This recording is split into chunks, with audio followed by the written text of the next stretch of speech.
All right, welcome back to section 3. We are going to fast forward into the New Kingdom, 1570 to 1070 BC, of course.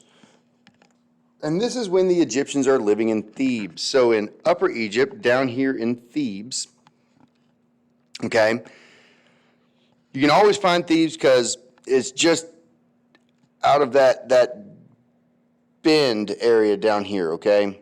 Just out of here. And so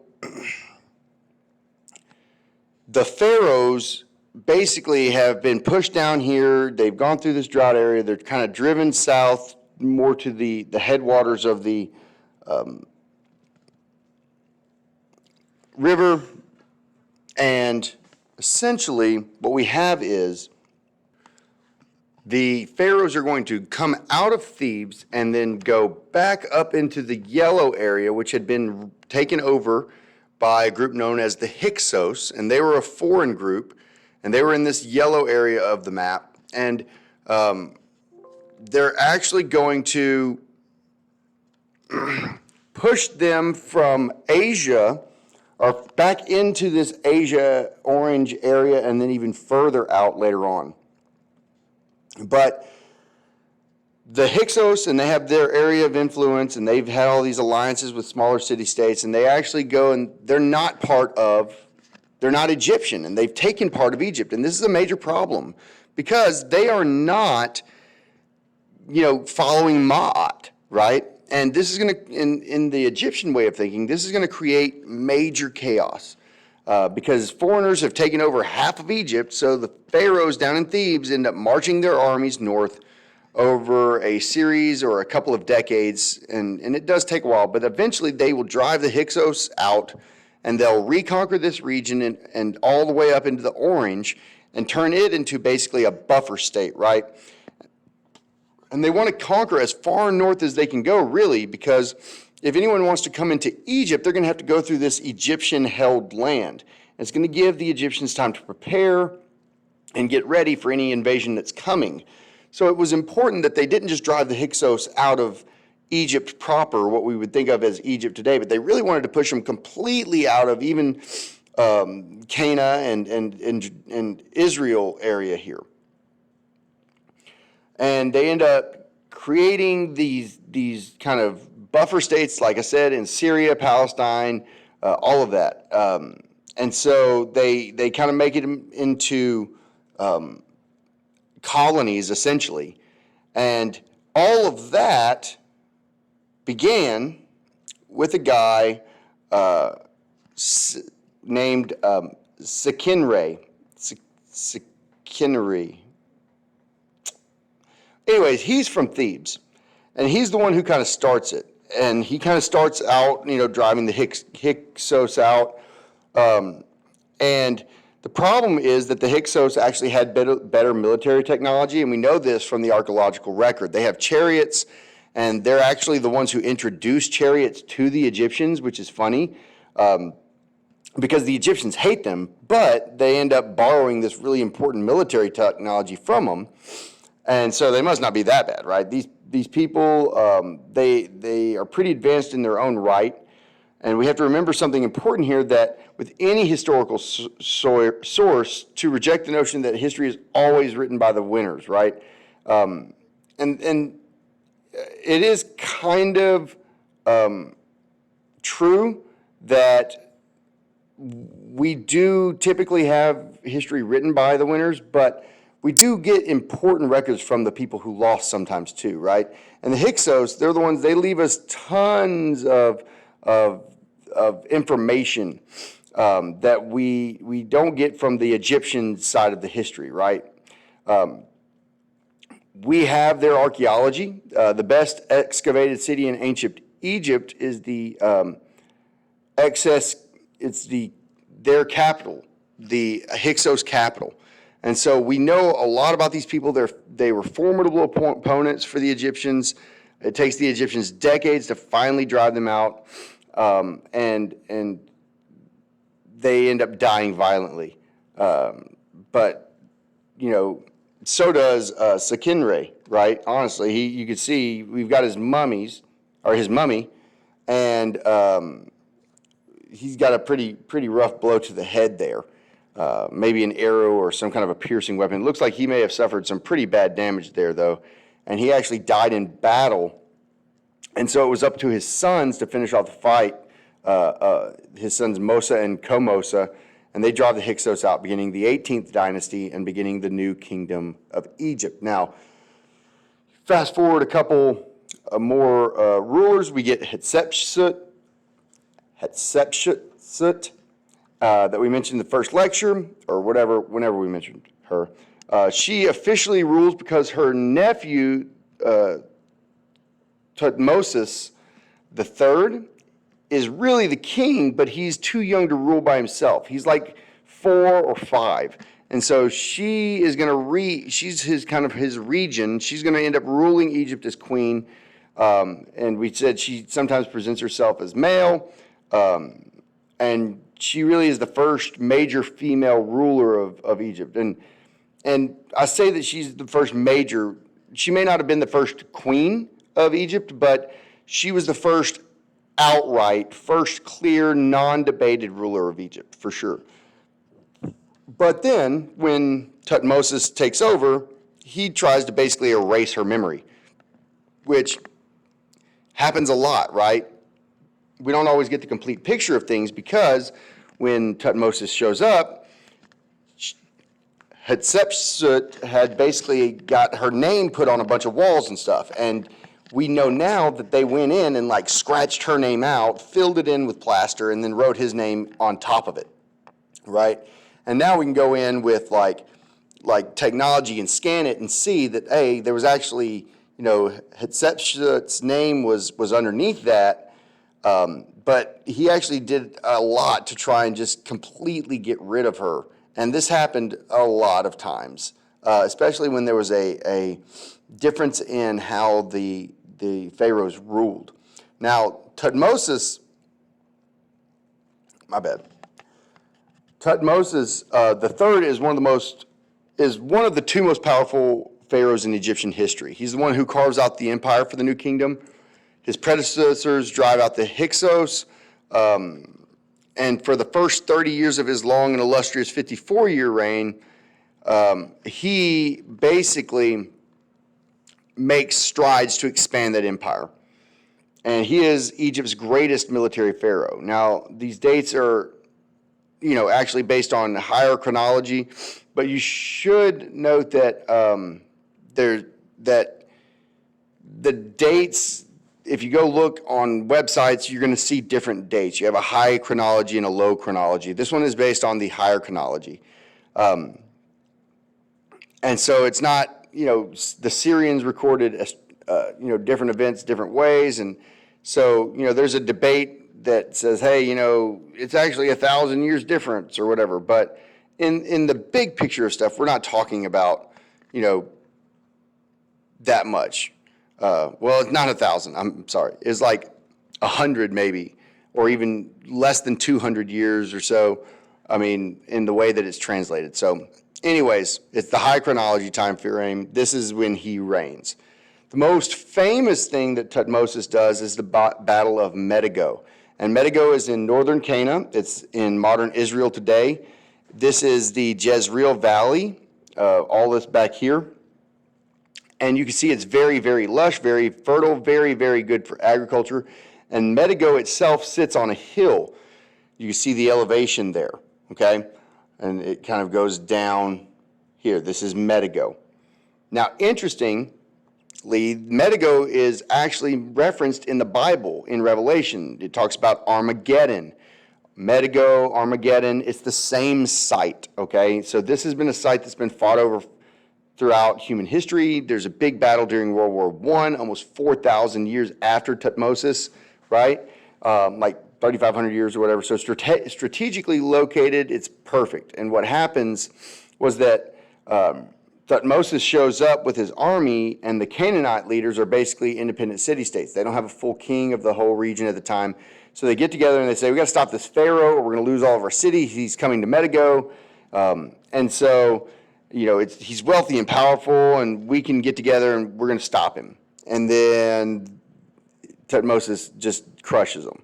And by this point, the Egyptian empire is really kind of carved out. I mean, it was in progress, but Tutmosis really does the most work. So if I ask you which pharaoh is responsible for the creation of the New Kingdom Empire, please know that Tutmosis is the answer.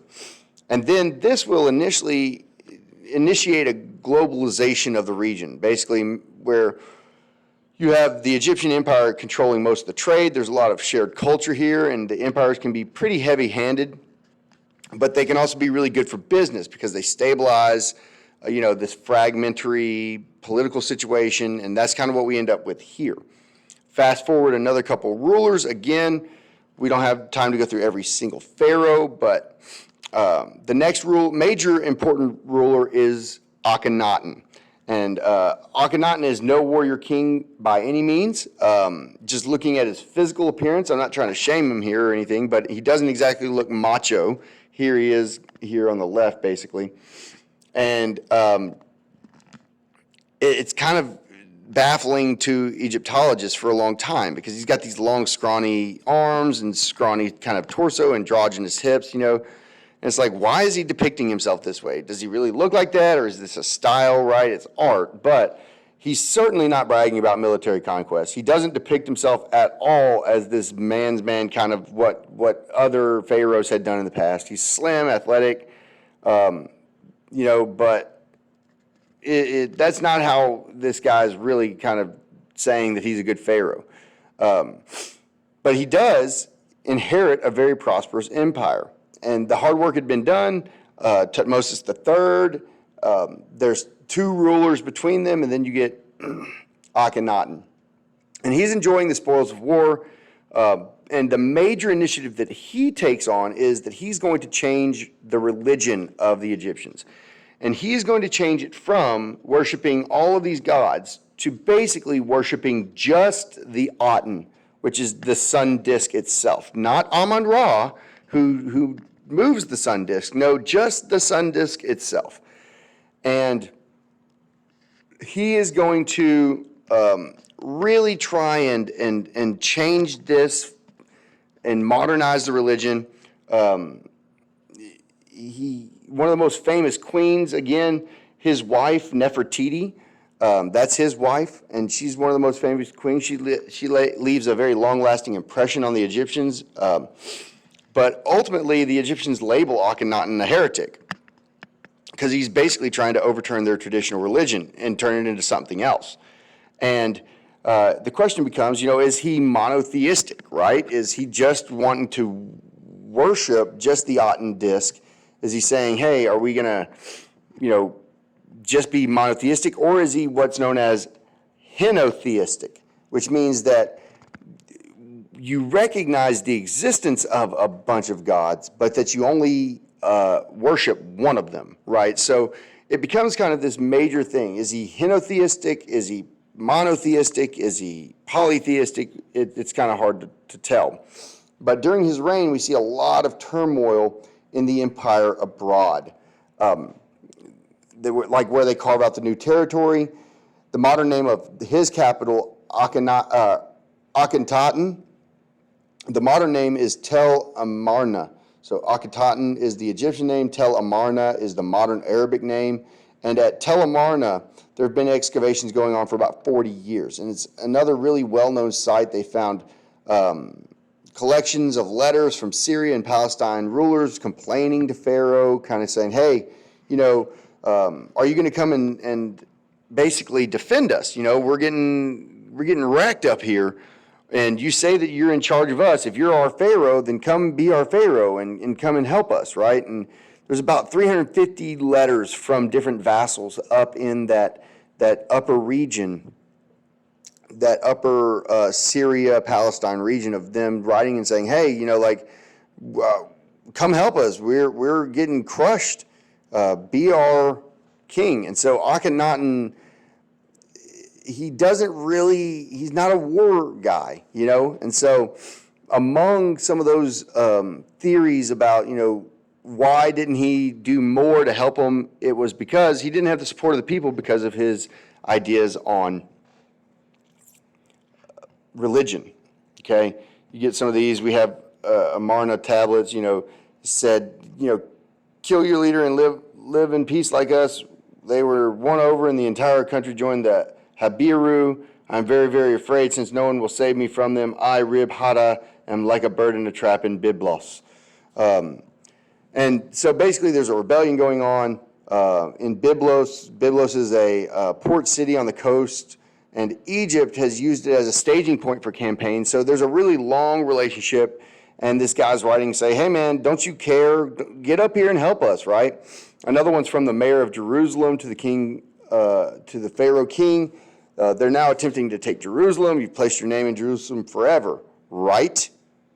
Isn't that like, he cannot abandon the land of Jerusalem, Gezer, Ashkelon, and Lachish, and given oil, food, and supplies to the Habiru. So basically, hey, get your tail up here. We're falling apart, and you're not doing anything about it. How are we going to hold this together? Well, they don't do a very good job. So eventually, Akhenaten dies, and his son, King Tut, takes the throne. Now, King Tut, he's 9 years old. He dies about 10 years later, either at 19 or 20, and he's got a lot of problems. Like, he's got a club foot, he's got probably a cleft palate, and a lot of genetic disorders, and probably from just too much incest, to be really blunt about it. The royal family for a while there in Egypt were saying that royalty can only marry other royalty, which means you're going to end up marrying your sister and having kids with your sisters and your first cousins, and you're going to end up with major genetic problems.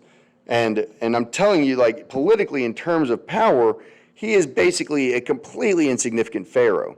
He's the son of a heretic, right? He agrees to let his officials he does agree to let his officials restore Egyptian religion, but he dies before they even get the job done.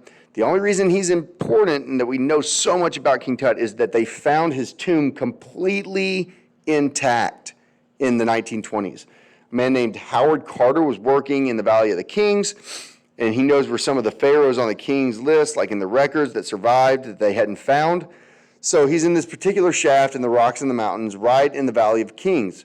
It's a valley plus, mountains. And it's a really hill, and he feels this draft, right? And he's like, where's that draft coming from? Where's it coming from? And why is it coming from there? And the danger basically is air quality, right? If it gets bad, you can die and not even know. You can pass out and just, so he doesn't know where this draft is coming from. So he sees a hole and he climbs up and he breaks through a little bit, and he goes in and he finds the Egyptian find of the millennium, which is that he finds the intact tomb of King Tut. And, it's King Tut was so basically insignificant to the Egyptians, they didn't even get around to looting his tomb. They kind of just shoved him in there and were like, thank goodness he's gone. But they apparently lost track of where his tomb was in the ancient timeline. So it survived all the way until this guy found it in the 1920s. And there were some crazy, awesome items in there, and we knew a lot about them. So you can kind of see from the items themselves that, some really incredible things. And it'd probably be worth going and pulling them up and looking at them, right? The amount of wealth on display is simply staggering, especially when you consider that he's not even a powerful pharaoh. What would Tutmosis III's tomb look like, or Ramses II? I mean, we're talking about, unbelievable. But we have his mummy also, and they CT scanned him, and that's one of the reasons we know about some of his physical defects. And it's interesting whenever we can talk about these things, and archaeologically, you dig and then you're done, but scientifically, you can kind of continue to investigate. Now, after Tut, a priest named Ai rules for 2 years, which is really short for Egyptians, which means that Ai got his head banged in, because then a general named Horemheb took the throne and ruled for about 28 years, giving a lot of stability. But the most important thing that Horemheb did was that he chose Ramses I as his heir. And Ramses has a son called Seti I, and crucially, he has a grandson named Ramses II. So when Horemheb chooses Ramses as his heir, he lines up the Ramesside dynasty, the 19th dynasty, which is probably the most important in all of Egypt history. And we will get to that in our next module. And that is all. Thanks.